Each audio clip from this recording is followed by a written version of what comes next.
two primary objectives of gang stalking is to discredit you to everyone that can see you and have interactions with you and knows about you or knows you, and to destabilize you. So one is for the exterior, discrediting you, and one is for your interior, to destabilize you. And one of the main ways I've found to destabilize you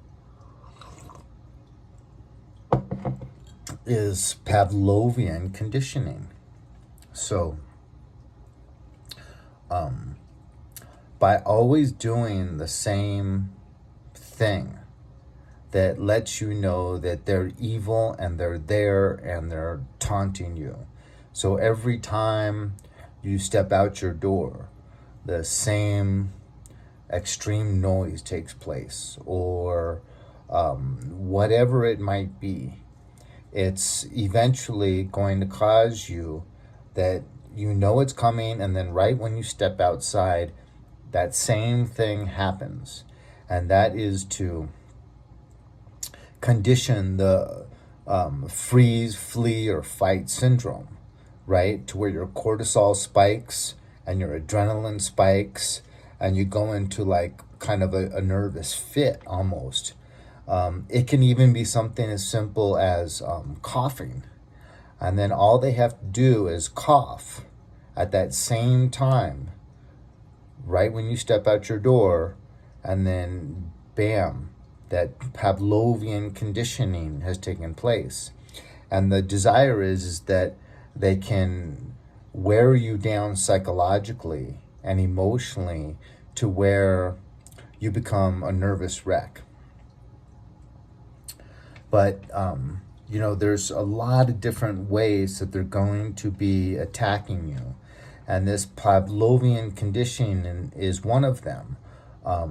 To where even when you move, now in that new neighborhood, you have the same thing happening right when you step out your door. The exact same extreme loud noise or the coughing or whatever, so that they can continue, because that Pavlovian conditioning takes some time. And they don't want to lose that investment they have in that now automatic response within your physiology, which they've trained to take place. And so, you can even change states and cities sometimes, and you'll have the exact same thing trying to kick in that flee or fight syndrome. It's bizarre, it doesn't make sense, but I've experienced it, and I can't explain how, but the same exact thing taking place to try to kick in that same conditioning that they have set into your physiology and your autonomic nervous system responding in a certain way, so that a single cough can cause that. I've experienced a lot of the difficulty with cars, and this is going back all the way 12 years, to where 12 years ago when I would ride my motorcycle in this neighborhood, I would have people like literally trying to take my life and trying to drive me off the road, and it was off the chain. And after the pandemic hit, I called 911 twice because someone tried to drive me off the road into a ditch, almost like, could have taken my life. And 911 just put me on hold both times. After about between 15 and 20 minutes of sitting on the side of the road on hold, I just would hang up. But cars, the tailgating. I took a trip last Sunday down to Sedona to the natural spring to fill up on water.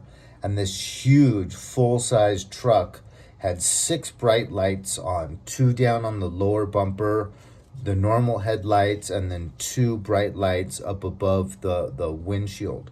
And all 6 lights were super, super bright, and it was dark. It was like 4:30 in the morning.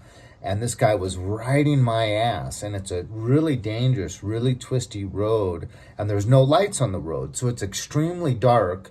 And now with all of these lights shining really bright right behind me, I had to pull over, and I flipped the guy off as he drove past, and I had to go mention that I'm Catholic, I had to go mention that in the confessional. But, this was life-threatening because with all the bright lights shining back on me from my rearview mirrors, and not even being able to use my own headlights to see what was ahead of me, I was seeing all this switching and movement from his lights, and it was just dangerous. It was chaotic. I've had on my motorcycle, like, it's normally full-sized white trucks that drive crazy all around me whenever I'm on my motorcycle. And I had one come up, and he waited till his huge diesel exhaust got right where it was pointing at me on my motorcycle, and then floored it. So it blew out a huge puff of black smoke in my face, and then that gave him a little acceleration where he was able to cut in front of me. And while he was accelerating a little bit and cutting in front of me, another huge white truck pulled up behind me right on my ass, tailgating. And then this truck slams on the brakes for no apparent reason. So now I'm in a life-threatening situation with one truck throwing his brakes on right in front of me and another truck riding my ass. And I'm in a big black cloud of diesel smut. It's crazy. And then sometimes even when I'll walk my dog, they'll come by and gun it right when they're next to me. I used to live up the street, and my window was right on Route 66, and all day, every day, cars would gun it right outside my window to where you just always hear extremely loud exhaust. These are the ways that they use not only the extreme sound, loud sounds, but cars.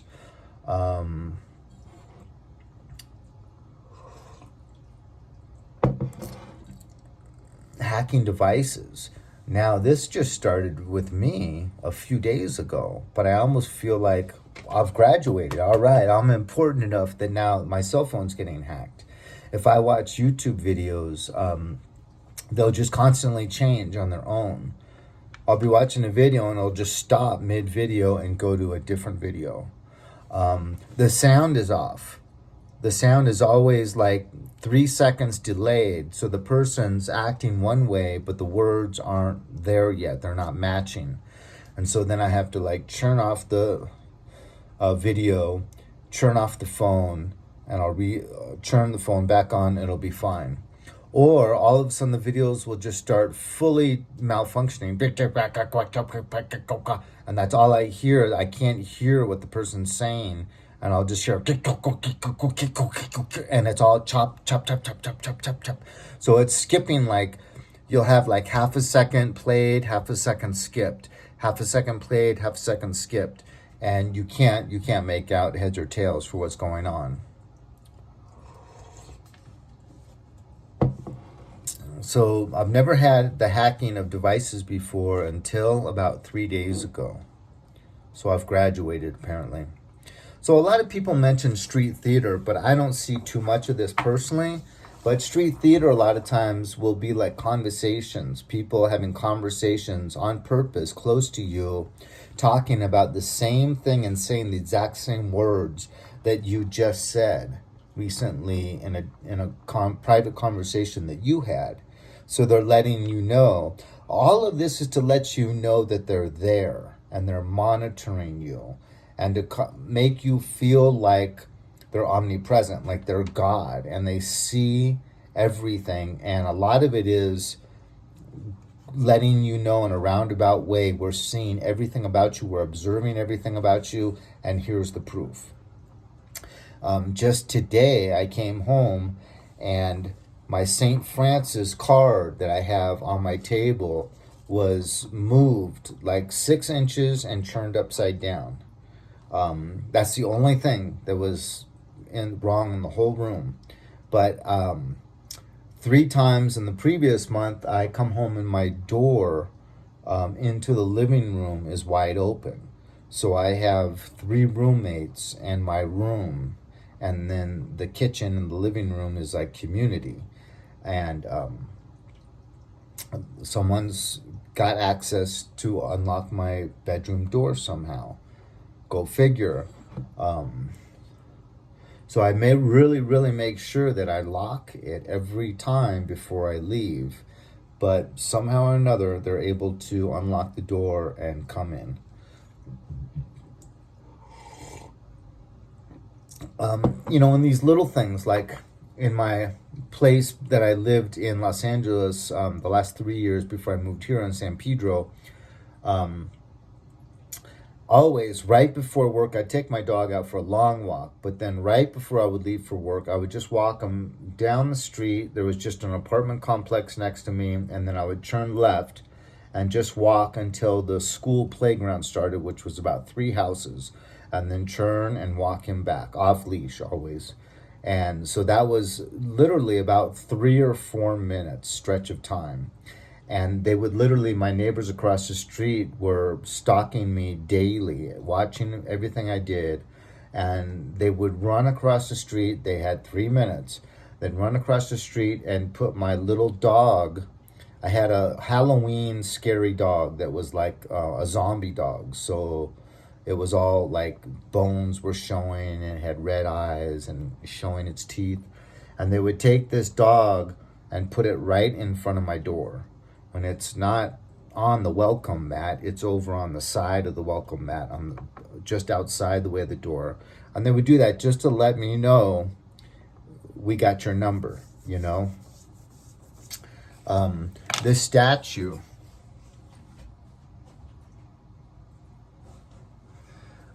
one time I came home and the statue of Mother Mary had her right hand chopped off. And it was right below her on the hardwood floor. And so like they came in with scissors and chopped her hand off. The hand was perfect, just like this hand. There was no previous crease in the hand or anything. They came in with scissors, probably in hand, knew what they were going to do, and that was the only thing they did. And so that's just to kind of drive you a little bit nutsy. It's like, what? How in the heck did this happen? So these things are to cause, once again, that destabilization, to cause you to feel like you're going crazy or something. But back to the street theater. I don't really know much more about that than the conversations. This Stephanie the Seeker that I've been watching lately always mentions, it's funny, almost every video she mentions one headlight, and they'll do something like that to, just kind of boggle your mind. How come everywhere I go, if I'm ever driving at night or even out walking my dog at night, I always see these cars with one headlight. I don't see that. I see full-sized pickups gunning it as loud as they can and driving crazy around me all the time. So it's similar, but it's different, right? But it's for the same effect. I went out and bought a 4-pack of brand new white t-shirts, and I've been wearing them. And ever since, I see groups of people walking around wearing all white t-shirts, like 4 or 5 people, and they're all wearing white t-shirts. Bizarre, right? Try to create sensitivity to color. Always showing you the same color when you go out.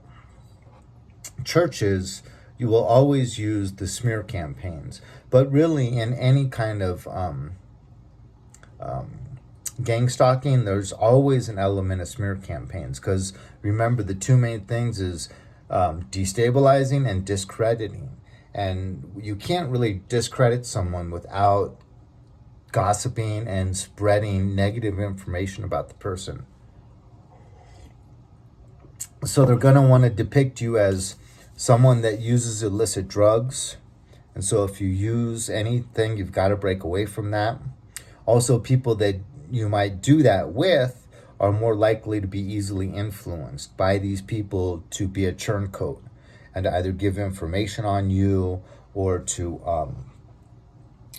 start to actually get paid to start to employ these tactics with them, the same tactics that the group is using against you. So now you have someone that's kind of in your inner circle trying to destabilize you using the same tactics that are being used against you. But there's so many other disrupting your prayer and your connection to the Lord.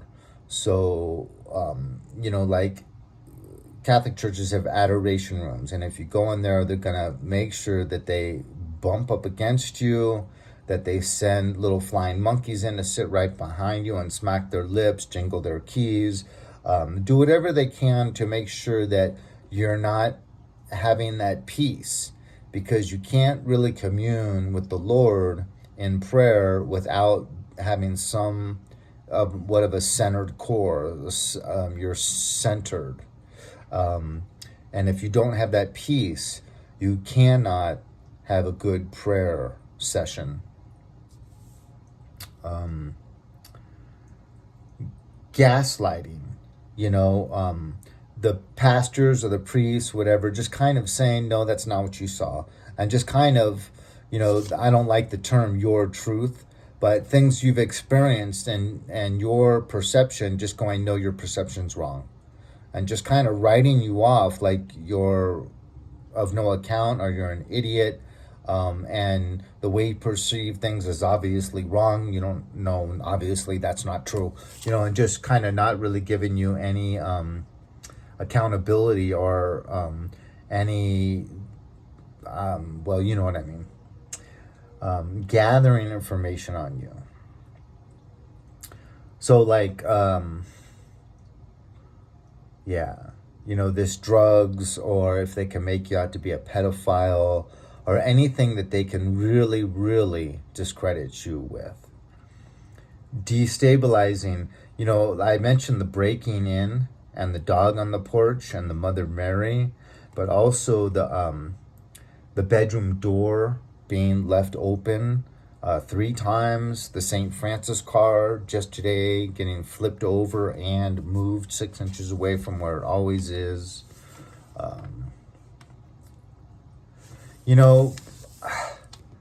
With my car, I don't know if they broke in or if they did it at the shop.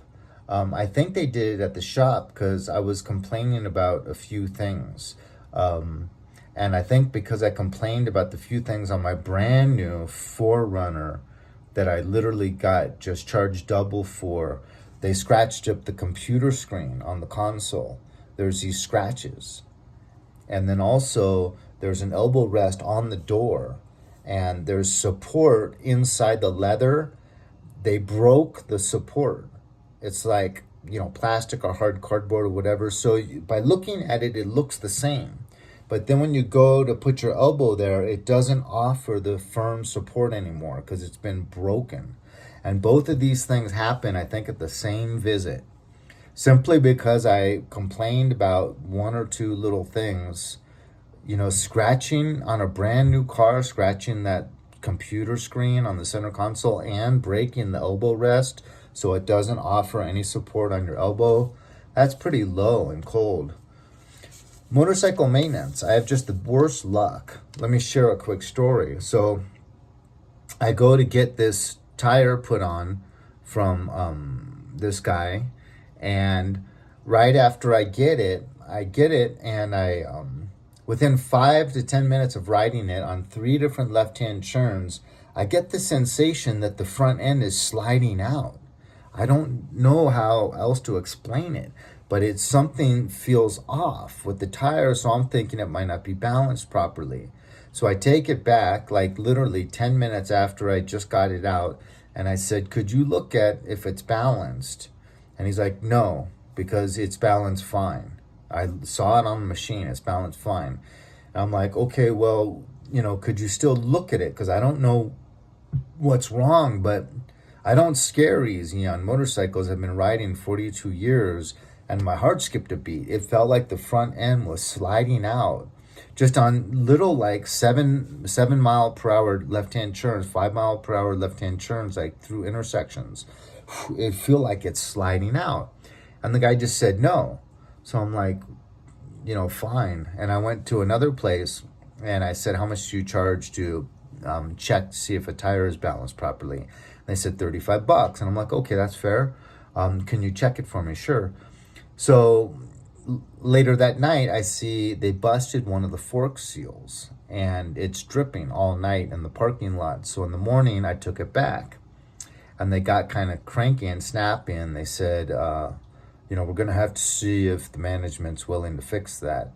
And it's like, I didn't say anything. I said, okay. But in my mind, I'm like, well, either you're fixing it or you're paying Harley to fix it, because this is expensive.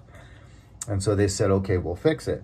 And then on the work order, it said, fixed leak on front fork with 20 weight. And I called them like 2 days later and said, no, it needs, because it was there over a week. And I said, no, it needs 10 weight. They say put in 15 weight if you're like obese, really heavy, but never 20 weight. It should be 10 weight. And the guy yelled at me and he says, I'm looking at it right here. It says 10 weight. I'm like, all right. I was looking at the hard copy paperwork that said 20 weight, but I didn't argue with him. I just said, okay. As long as you're doing 10 weight, I'm good.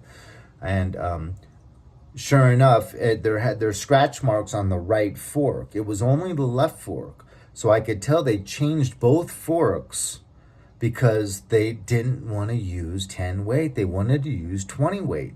This is mainly a Japanese sport bike shop. And so I guess they only had 10 weight and they weren't willing to buy our 20 weight and they weren't willing to buy 10 weight. So they changed both forks and they put in 20 weight. Now the thing's no fun to ride anymore because every little bump I go over, it's like jerking so much and it vibrates. The handlebars vibrate so much more. And the front brakes, I lost like 25-30% of the braking power on the front brake. So they just screwed up everything. And I called Harley and said, how much would it cost to get these front forks to have new oil put in there? And he's like, how many miles does it have? And I was like, it's got just a little bit over 15,000. The guy was like, well, they shouldn't be reconstructed yet. I was like, so I had to explain the story. And then, it's just like motorcycle places, I just never get fair service. These people are always, excuse my language, assholes, And this guy, I got 3 problems now. It's too firm, the front suspension. It still kind of, on left-hand turns, kind of gets this weird sensation of it sliding out. The front brake lost a lot of its braking power. Man. And then I go to Harley to get new brake pads because I put a hole in the oil pan and the oil sprayed all over the back brake pads and there's no more braking. They just won't work, the braking and the brake pads in the back. And they go, well, we'll have to replace the rotor. I'm like, well, no, the rotor's fine. This has been this way for over 8,000 miles. I've had no back brake. And they're like, well, yeah, but it's just policy. Every time we replace brake pads, we have to replace the rotor. And I'm like, I could call Harley in Phoenix right now, and they would not say that. If the rotor is bent, then for safety reasons, I could see your policy would say you have to replace the rotor. But if it's a brand new rotor that's hardly been used and it's perfectly straight, they're not going to say that they have to replace it. That's not your policy, I don't think. And then eventually the guy ended up checking. He was like, yeah, you're right. It's not our policy. Oh, man. So, this is kind of stuff that would only happen to chosen ones.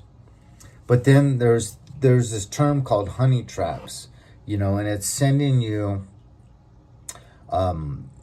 people of the opposite sex to try to get you enticed into a romantic endeavor, to get you to sin, to get you to lust, to just take you away from your integrity and your trying to avoid sin and your connection to God, and then also to be able to then smear you, if you do engage in some kind of inappropriate activity, fornication, or even if she can entice you to go into arguments, then she can go tell the people that influenced her to come to you that you're being abusive, and aha, we knew you were a bad person. And these honey traps, a lot of times they're your flavor. They've done enough research where they're petite or brunette or whatever you're attracted to. And then other times they're just off. They weren't able to gather enough information, and they literally sent you someone that you would never consider being romantically involved with. So it is what it is, but it's all to discredit you in the outside world in real time, and to destabilize and disorient you, and to use this Pavlovian condition. Pavlov's dog, right, was every time he'd ring a bell, the dog would immediately get food. So then all they had to do was ring the bell, and the saliva glands would start going. He'd start drooling because he had been conditioned to respond. His physiology would respond automatically as soon as the bell would ring. It's the same way with this, trying to throw you into flee or fight syndrome by always using the same tactics. Every time you step outside your door, every time you do this, and so on and so forth. But yeah, the amount of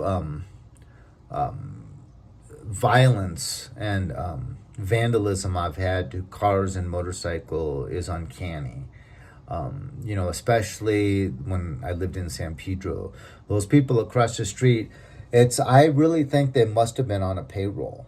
Because even when I moved out of that place, I decided to be homeless and to just live in my car for a while. Because now I went from getting over $5,000 a month to getting $3,000 a month. And I didn't really think I could afford an apartment. And so I went out and I just said, to hell with it. I'm going to spend this little bit of change I got on a brand new, nice 4Runner and plan on just traveling and going to camping spots and living in camping spots. It was the pandemic. I bought this car in January of 2022. And so I just really felt like everything was going to hell in a handbasket. And so I just wanted to cruise around the nation and live in my car. And so it was only about maybe a month or two after I had moved out, and I was sleeping in my car in Torrance, like several miles away from where this couple lived in San Pedro, right across the street from me. And as I'm sleeping at like 1 or 2 in the morning, this guy, I think it must have been him, he comes and takes a big rock. I kept it. It was shaped just like a baseball, just like the size of this, but a little bit bigger, and threw the rock right through my window and crashed the whole back window out. And I was sleeping right below the window, so glass came raining down on my head, and I got some scratches on my face. And my dog had a scratch on his face because the rock must have hit my dog. And that was so cruel and mean and inappropriate. And when I took it in to get repaired, the guy said, that's strange that someone did this, because normally if they're looking to theft, if they break a window for theft, they usually go and they look through the window and they see things of value in there first. So this guy, if he looked in the window, which 9 out of 10 times they do, he would have seen you sleeping in there, and he would have known there was no theft involved. So most likely this guy did this to hurt you or to just piss you off. And that was a great analysis from this guy at an auto body shop that I had to take it to. But then I found out there's a full ding on the side window. So first, he threw it at the side window and missed, and it hit the little metal frame down at the bottom and put a full dent in there, and also even dented the paint of the body a little bit. But that couple in San Pedro, I literally think they must have been on a payroll, because the amount of time they devoted to harassing me daily was off the chain. And then I had crazy demonic activity at the same time.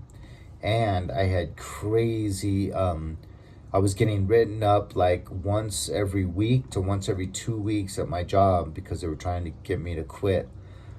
So, man, that was the most crazy 2 to 3 years of my entire life. And the fact that I survived that is a testament to the good Lord. Because I think if I was just a single person trying to get through this without relying on the grace of the Lord and the strength of his righteous right hand, I don't think I would have been able to make it. But that's why the good Lord permits these things. And that's what is a testament then, is because these people end up being so shocked that you're still standing and you're still breathing and you're still above the ground, because they employ so many people and so much time and resources and money towards discrediting you and destabilizing you. Even if, in my case, you move 850 miles away, it still picks up where you move to. So are there agencies involved, or is it mainly that you just have one extreme narcissist that wants to kill, steal, and destroy your life, is demonically influenced to that level that it's a perfect marriage of demonic possession? Must be something like that, like an ex-wife or a covert mother that thought you were theirs to abuse until the day they went 6 feet under. How dare you leave this family? Or a brother that literally thought he was your God and will always be your God, and that you would always be bowing down, asking for apologies while he abused you and got his malignant wife to abuse you. I don't know. I have all of those things. So maybe it's a combination of the two, because my ex-wife and my ex-mother-in-law combined efforts with my mother, my brother, and my stepsister to alienate me from my children, to paint me out as this terrible villain, this person that's a drug addict and just an immoral person that's abusive, so on and so forth, that I basically have no more contact with my beloved children. And yet I have over 30 photo albums filled of us just having the best time. I devoted all of my weekend time to them. I devoted all of, whenever they were with me, there was a real routine of chores, homework, movie time, bedtime stories, brushing teeth time. They always had a good bedding with pajamas, and there was never any spankings. There was always just time out. But they, there was the combined effort of this poor Hispanics that I married into and my nouveau riche, brother and mother that thought they were extremely influential and ritzy looking with their jewelry and nice clothes and nice cars and nice houses. And how did these people come together? They had this one desire, this united force and this united desire to completely destroy me. And I'm sure they're very, very confused how even turning my own kids against me, the only thing I ever wanted was to be a good family man and to supplicate the lack of love and lack of relationship between me and my parents by starting over and having that good parent-child relationship with my own children. And so I didn't have a good relationship with my parents. That was destroyed because of toxic narcissism. And then I had another chance with my kids, but they took that from me. And it's like, how is he still able to smile in all these videos he makes? How is he still able to have a brand new nice 4Runner and a brand new nice Harley, and when he lost his career 4 months shy of retirement? You know, how is he still standing? You know, we have just tried to destroy this guy for 58 years. What is going on? And it's a testament to the good Lord, Jesus Christ. And so that's why we go through all of this, is our own life becomes a testament to what we can go through. You know, a righteous man falls 7 times, but 7 times he rises. And you and I, we've fallen much more than 7 times. We've been broken, you know, on our hands and knees, getting kicked in the teeth when we're down on the ground much more than 7 times. And we keep getting up. We keep finding peace, joy, and love in our heart. We keep our prayer life. We keep our connection to the Lord, even through all of this. Look at the example of Paul. I mean, he was shipwrecked 3 times. He was lashed with a whip, you know, several times, jailed several times, you know, on trial, trying to defend his right to be alive several times, you know, and then eventually being crucified. You know, I made a video just recently about the martyrs. You know, 11 of the 12 original apostles were all martyrs, you know. And why would people be willing to die over this? It's because he is the way, the truth, and the life. And they knew this. And they believed what he said about, I go and I prepare a place for you. You know, no eye has ear, no eye has seen, no ear has heard. They believed what the good Lord told them, and they got to walk with him for 3.5 years. And martyrs have been happening ever since, right up to just recently with Charlie Kirk. And so we've all got this wonderful, wonderful connection that makes us unstoppable. Light always wins over darkness.